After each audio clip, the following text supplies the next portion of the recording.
1 तारिख मंगलवार हेरा पंचमी।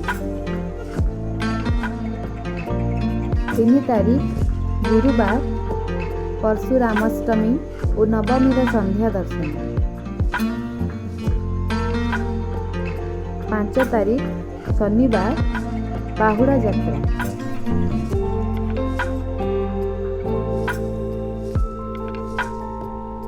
6 तारिख रविवार हरिशयन व बड़ एकादशी, रविनारायण व्रत, महाप्रभुଙ୍କ रथ उपरे सुनावेश, महरम पर्व और हल निषेध।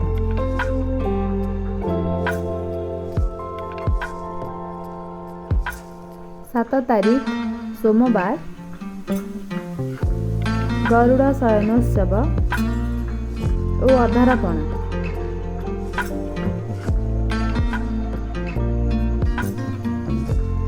8 तारिख मंगलवार श्रीजीउଙ୍କ नीलाद्रि विजे।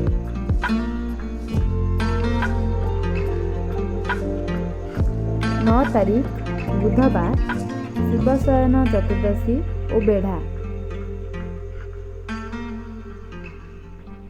10 तारिख गुरुवार व्यास गुरु पूर्णिमा और चंद्र पूजा। 11 तारिख शुक्रवार शरण आरंभ।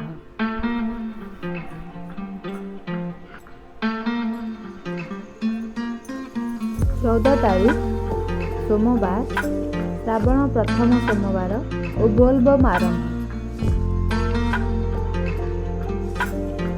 15 तारिख मंगलवार मनसा पंचमी और शरण शेष।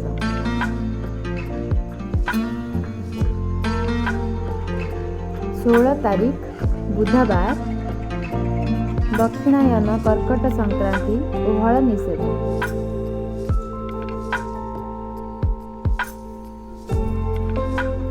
21 तारिख सोमवार कामदा एकादशी, चक्र बुला और हल निषेध।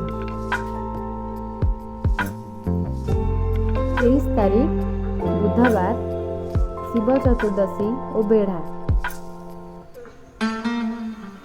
24 तारिख गुरुवार चित्तलागी अमावास्या, चंद्रक्षय, निशा पालन और हल निषेध।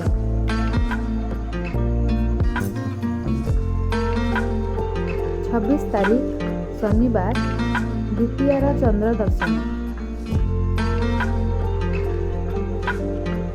29 तारिख मंगलवार जाग्रत गौरी पंचमी।